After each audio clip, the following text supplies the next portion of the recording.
Welcome to the MSL 411, a podcast designed to equip both aspiring and experienced MSLs with the resources they need to level up their career toolkit.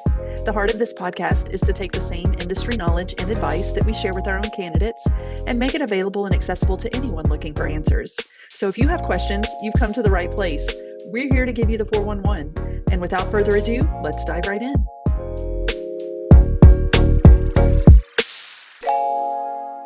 Welcome back to the MSL 411 podcast. We have a really great episode today I'm very excited about. I know breaking into medical affairs can feel very overwhelming, especially for those coming from academia. So if you're watching or listening and that describes you or where you are in your particular journey, today's episode is a great one for you to catch. We have a very special guest joining us today, a neuroscientist who made the leap from academia and is now just about 8 months into his first MSL role in the neurology and psychiatry area.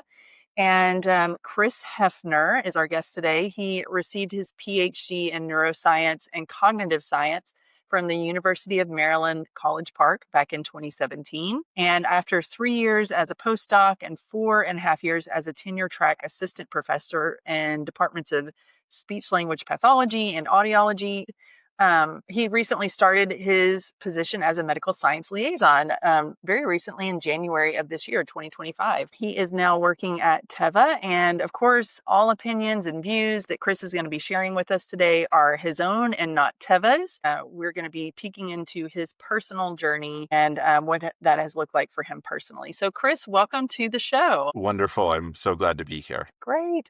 Well, I know we have so much to cover today, and I have a lot of questions for you about what helped you break in, maybe what surprised you along the way, maybe what you'd wished that you knew going in before starting. But first, I always like to give our audience a little peek behind the curtain into who you are as a person. And I love checking out someone's LinkedIn profile and reading their About Me section. And it's not just the medical jargon or the industry talk. It's a little bit of personal details. So I have a lot of things that I would like to touch on just that I gathered from LinkedIn. First of all, 34 state capitol buildings. Tell us about that. Yeah, so I was actually a page in the Minnesota State House when I was in high school. And so when I became an adult at some point, I just started deciding this would be the thing I wanted to do. So I'm an official Capitol collector. That means I have my official Capitol collector stamp book, where after I get my official state capitol tour, I get my stamp at the end of it. So it's a really fun way to be able to see this country, be able to see parts of the country I might not have seen otherwise, and be able to explore. That's so neat. And that's more than I visited. Let me tell you, my number may be about like 2, which is not quite as impressive. But out of the buildings that you visited, which one was the most underrated, just blew you away? And which one was on the opposite end of the spectrum that was kind of like, not so great? Yeah, great question. I would say, honestly, there's some irony in the fact that my favorite state capitol building that I've toured so far is Pennsylvania's. So I'm living in Pittsburgh right now. Harrisburg is the state capital, and the building is gorgeous. It's this beautiful early 1900s structure. There is one woman who is in charge of painting most of the interior surfaces of the building. So there's this great sort of style that fits throughout. And there's so much that suggests what people then in Pennsylvania thought was a priority for themselves. So I love that. Most underwhelming state capital, it's tough because in my spreadsheet of state capitals, because I have everything ranked, of course, I count both the tour and the building itself. So I focus just on the building. Alaska's actually is pretty underwhelming. I mean, Juneau's beautiful, great setting, but it's sort of an office building constructed by someone who had never stepped foot in Alaska before.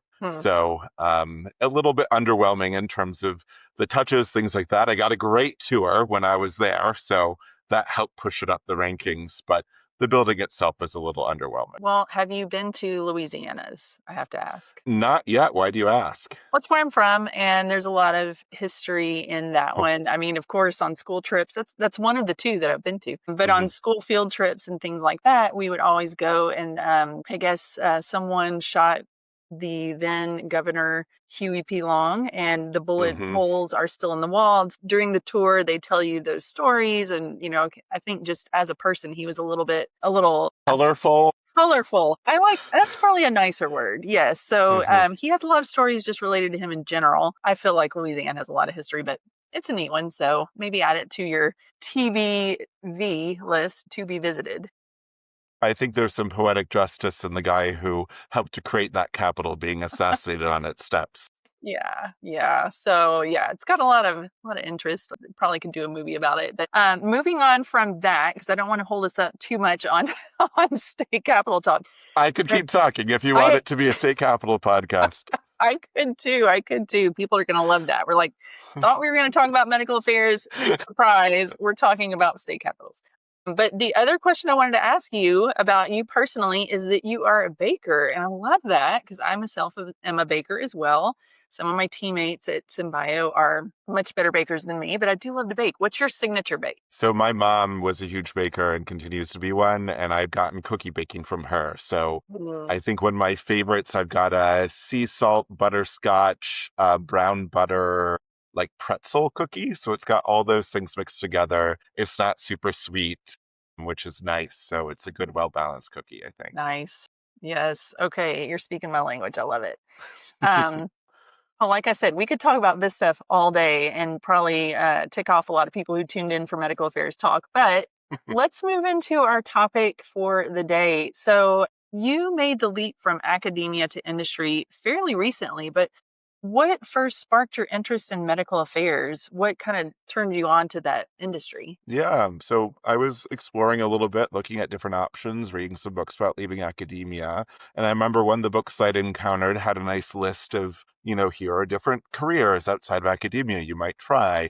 And I remember seeing the medical science liaison career description, thinking it was amazing, bookmarking the page, and then, like a good academic, adding it to a spreadsheet, making sure to spend 6 more months considering exactly what the right path for myself was. But it was amazing how quickly it sort of stood out as I was looking elsewhere. The ways that the sort of skills that it uses were a good fit for me, and the ways that I could still be using some of the skills I loved using in academia, but moving them in sort of a different direction. Well, how did you go from first hearing about the MSL role to actually fast forward landing the role? What were some of the steps along the way for you? Yeah, so once I started converging a little bit more on specific career tracks, because I think in academia, one of the hardest things is there's such a small set of job titles that you think are a fit for you that you're not very aware of what all is out there.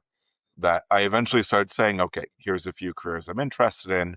And I started by reaching out to someone I knew when I was a postdoc who had broken in herself and had been an MSL for several years and said, hey, what is it like? What was your process like? What's worked well for you?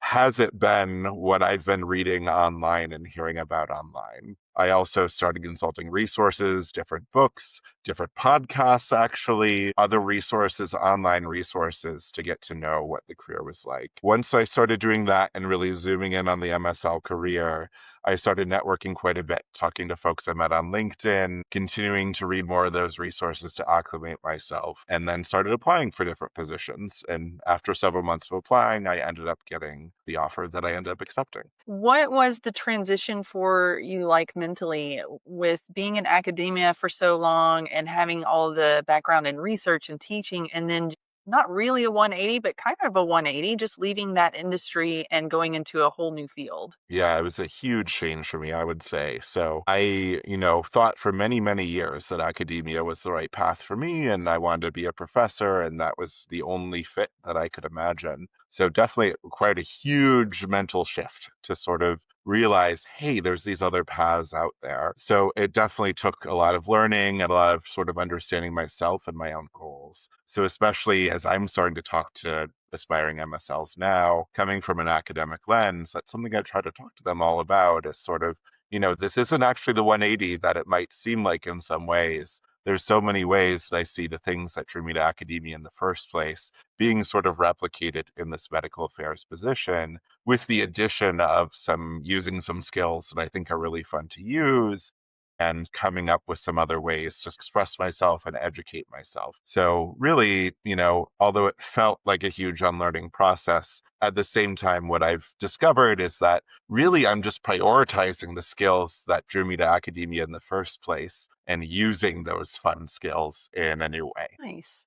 I know a lot of folks are wanting to make that jump and they're in the middle of the application process. And so I thought that maybe you'd have a lot to speak to about that and how that looked for you. But looking back at your very own application process, I guess, first of all, let me back up and ask, before landing your role at Teva, how long had you been applying for MSL roles? It had been about 6 or 7 months, so it was a while.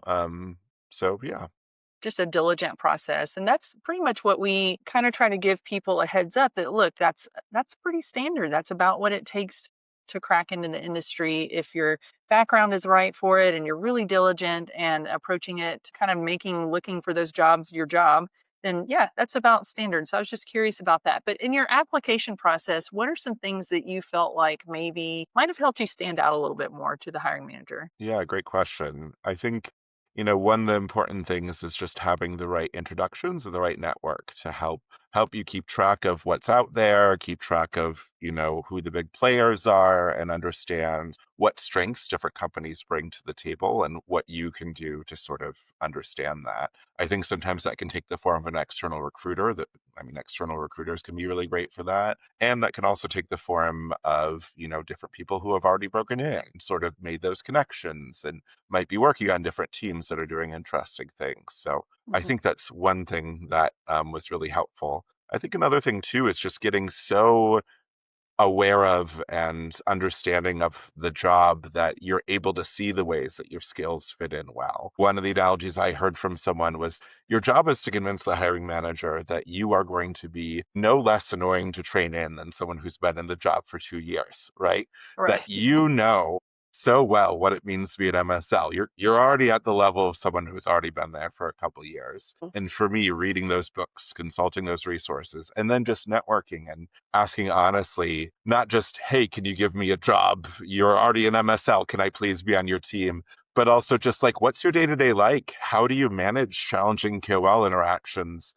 How do you deal with some of the regulatory barriers and things like that? Can mean that once you get to an interview setting or once you're writing your materials out, you can spotlight the background that you have that makes you the right person. Yeah, applying for jobs for your first role in the industry is definitely not a passive activity. It's very active.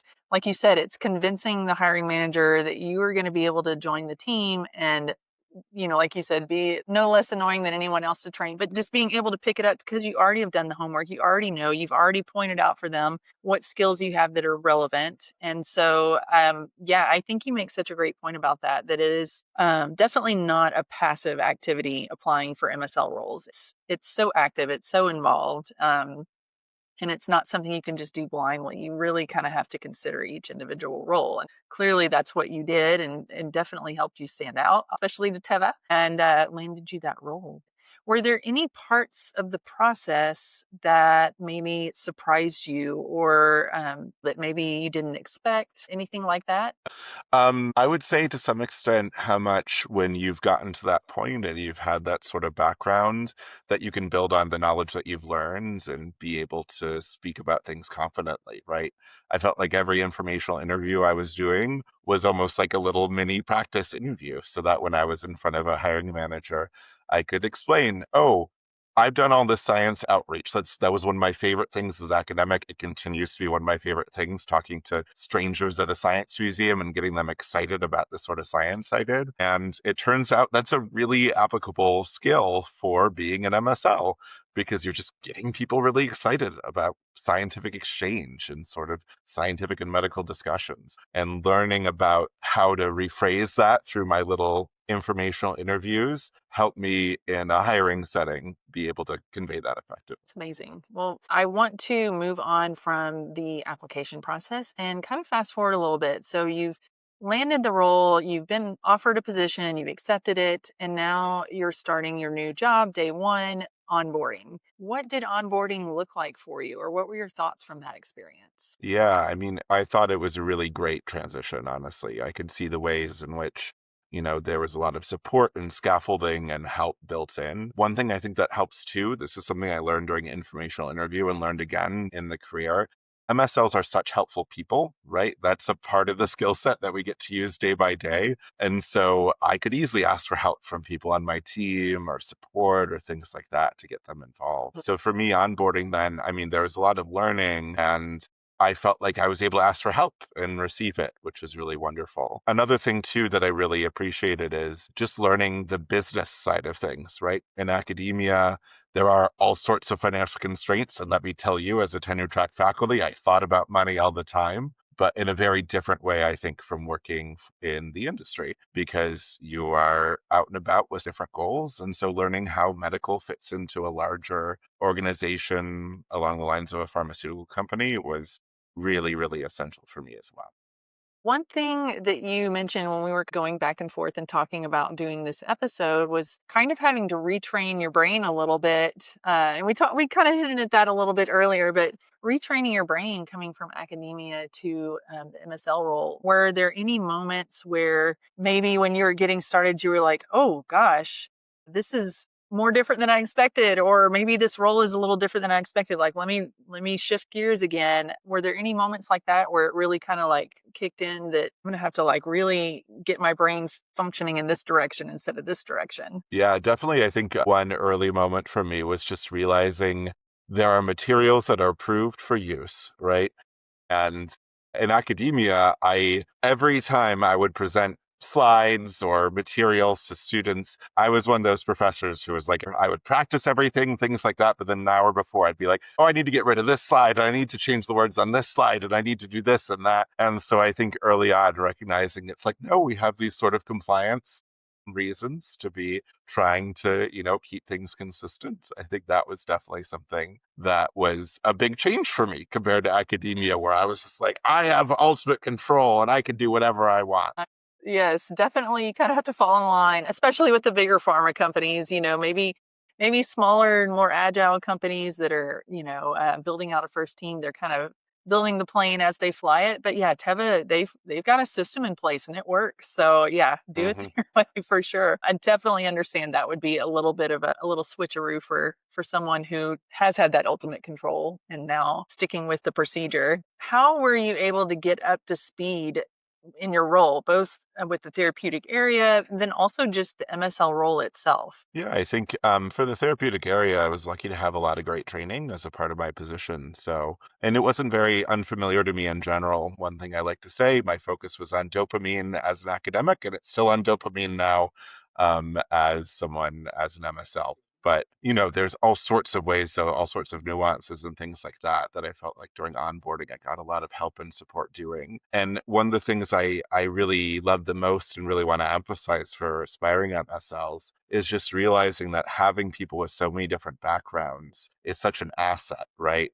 As a PhD, there are things I can bring to the table that my peers don't know a lot about. And conversely, the PharmDs on my team or the folks with other degrees on my team have expertise that I would never really know what to do. So leveraging that was everything, I feel like. And that's such a great point. And I think something that a lot of folks trying to break into industry don't realize, but we from a recruiting side hear that often from hiring managers where we're like, okay, you're filling this role or you're expanding and need a new MSL on the team or two new MSLs. What do you need to complete your team? And they'll say, well, I'm PharmD heavy, but I don't have somebody who has a PhD background, or I've got a good mix of PhDs and PharmDs, but you know what I really need is somebody with a genetics background.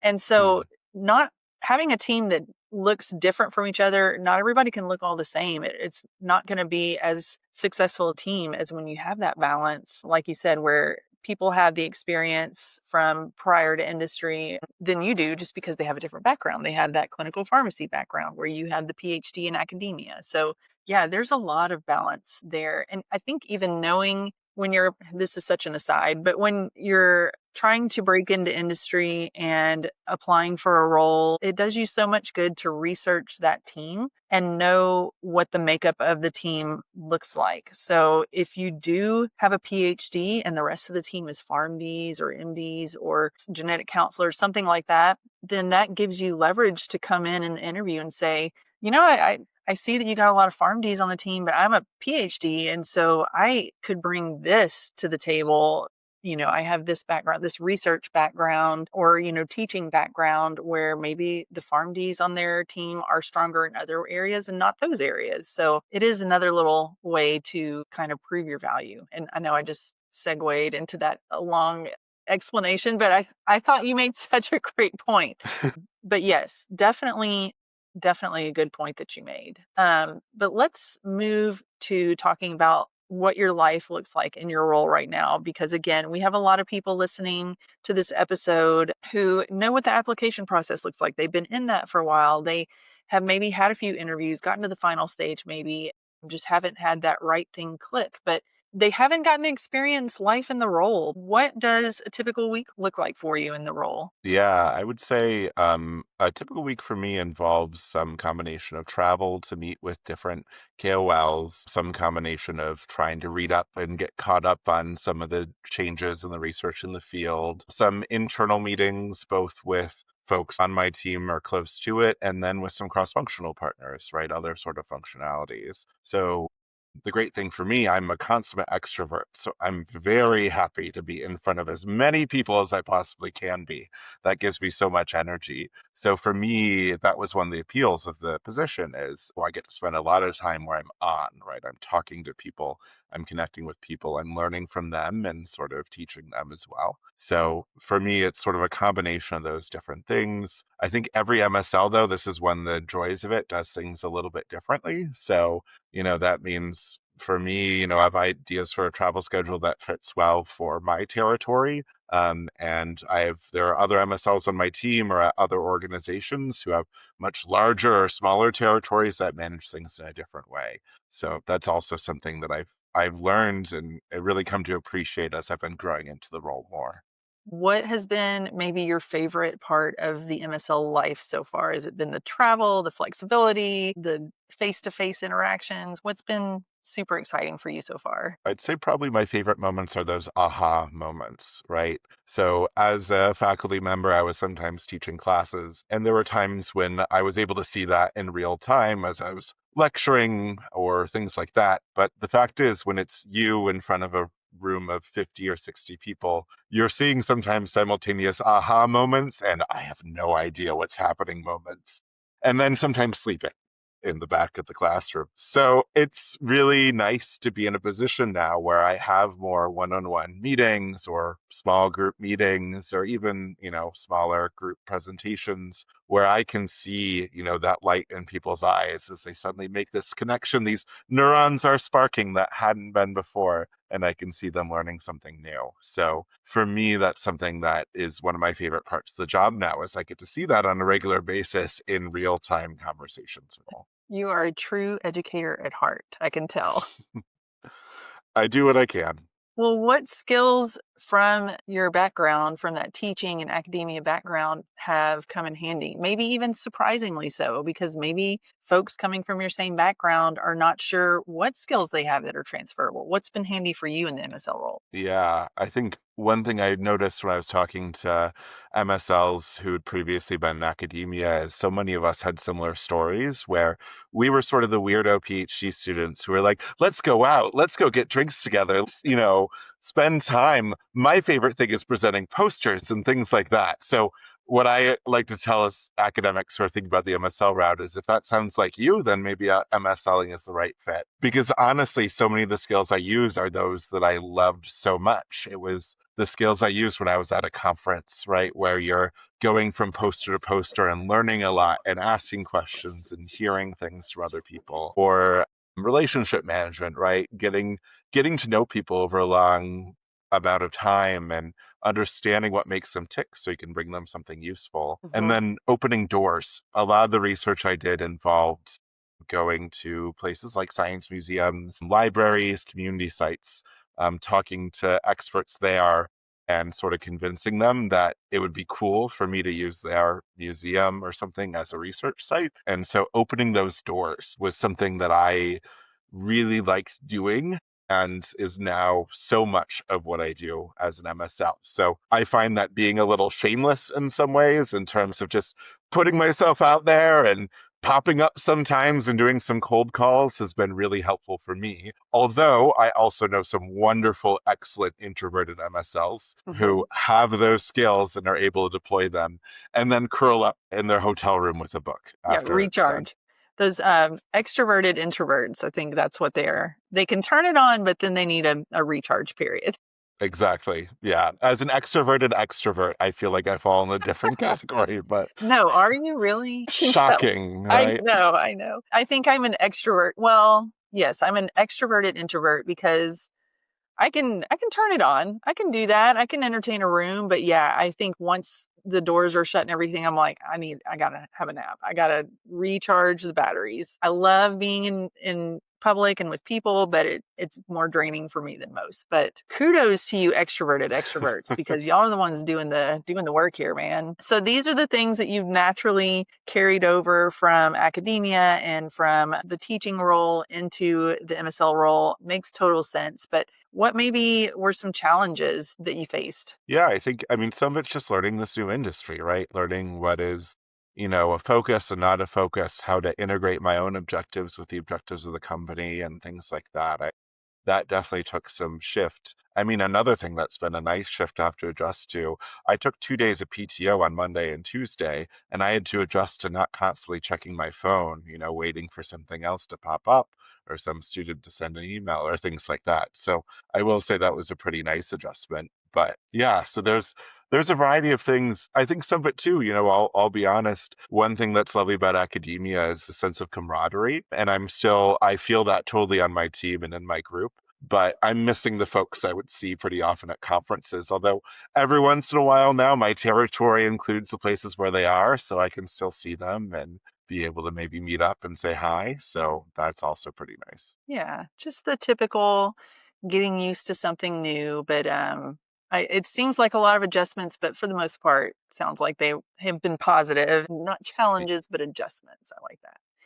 Um, Exactly. let's look back at maybe not this time a year ago, because you were probably, I'm guessing, interviewing with Teva about this time a year ago, but back to 2024, Chris, who was in the application process in academia still, wanting to land an MSL role and actively interviewing and applying for those. What advice would you give yourself in those shoes? I mean, so much of it is just patience, right? It's just, it's a process and it's a hard process and one where they'll say, am I doing the right thing? Is this the right fit, really? But I think through networking, some of what was so helpful for me was keeping up those informational interviews and just Mhm, chatting with people and asking about what other roles are out there too. I think mhm, people like to talk about that. People like to consider that. One of the wonderful things about changing careers towards the pharmaceutical industry is the number of paths that are out there to reach that goal. mhm, So I started getting a sense of what else was out there and what other focuses I could have.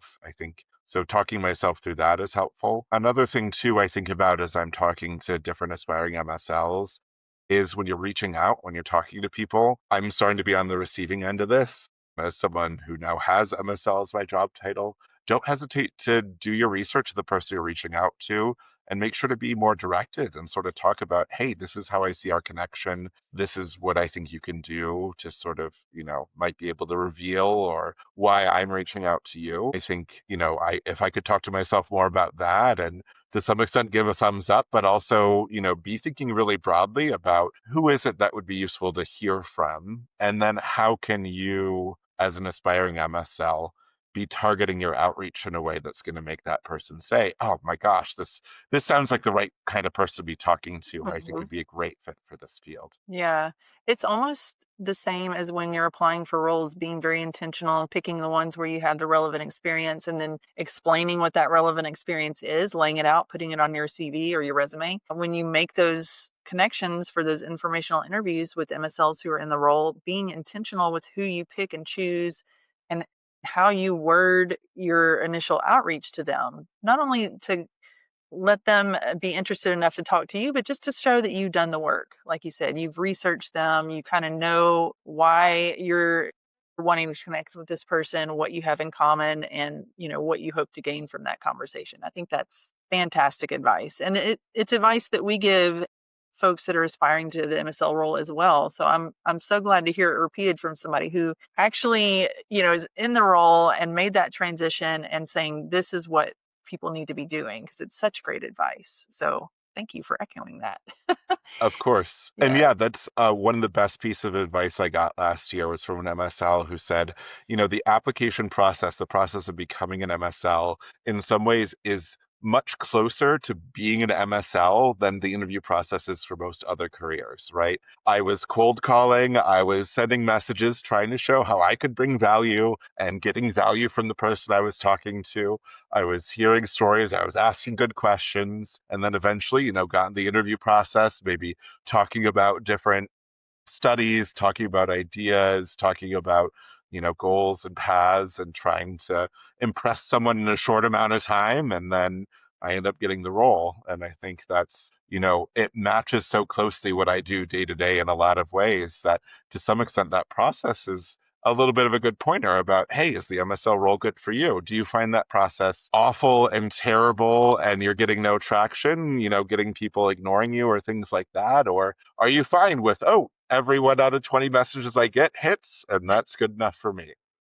It's everything comes full circle. That's such a great perspective to have. Of it all mirrors, the interview process mirrors the role, mirrors, us as recruiters. We're trying to do that to you guys too. We're trying to reach out and connect with you. You're the thought leaders in your space. And so we want to connect. And so everything kind of mirrors in this industry. And it's such a pretty picture of how it all ties together. But yeah, such great advice. I know there's a lot of aspiring MSLs that we talk to that are kind of in the shoes that you were in this time last year. Maybe they've been applying and interviewing for 5, 6, 7, somewhere around there months, and just not getting that traction or not landing that role or getting to the final stage and not getting the offer. And so we constantly tell them, but I think it means more coming from someone like you that, you know, don't beat yourself up. It is a process, and it does take time, and it does take intentionality, and it does take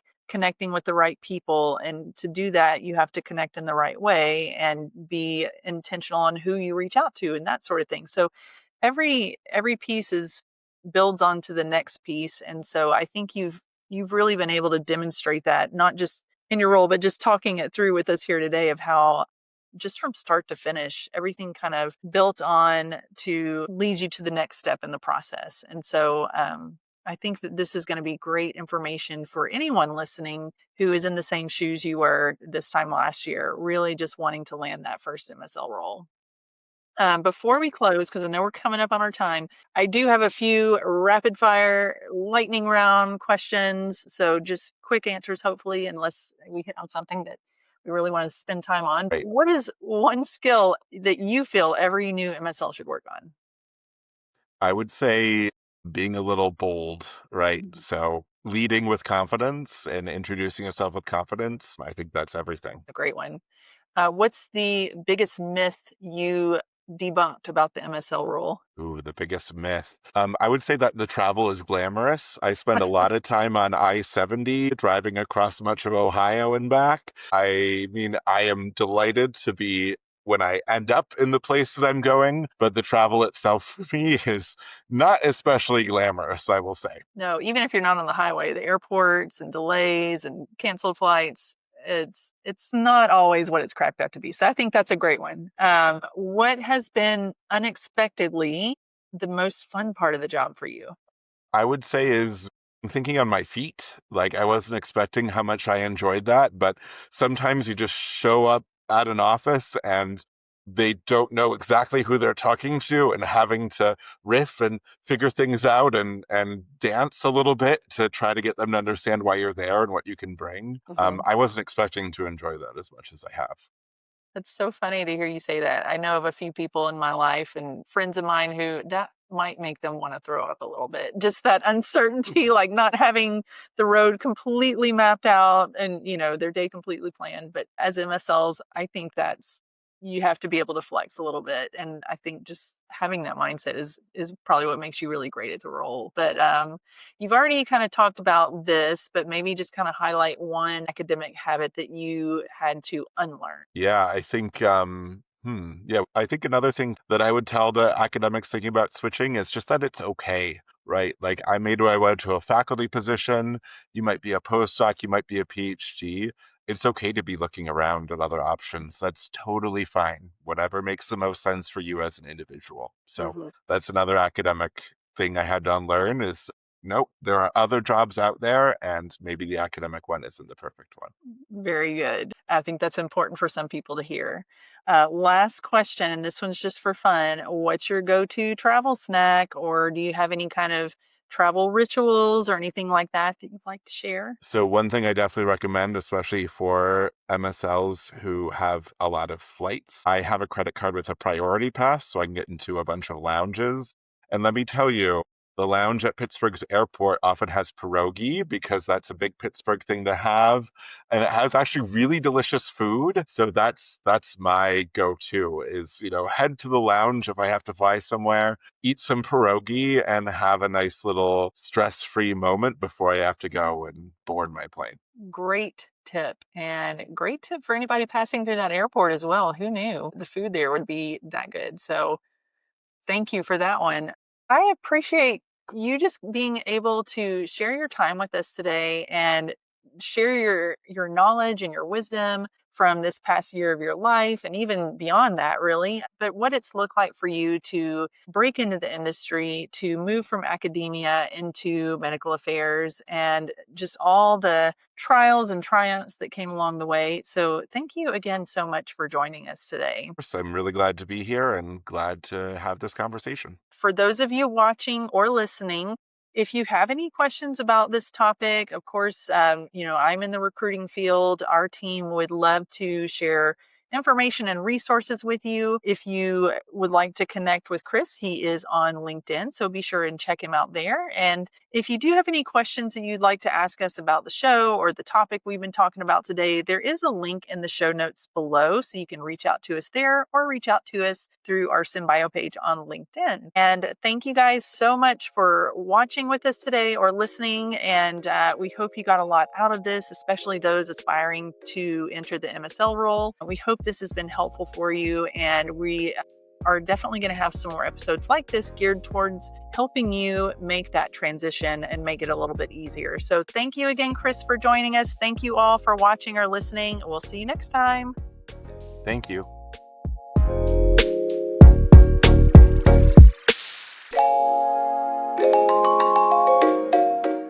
Thanks for tuning in. If you enjoyed today's episode, don't forget to share the link, let your friends know, and of course, connect with us on LinkedIn. And if you want more information on today's topic, please feel free to reach out. Be sure to check back soon as we continue to explore the topics that matter most to you in medical affairs.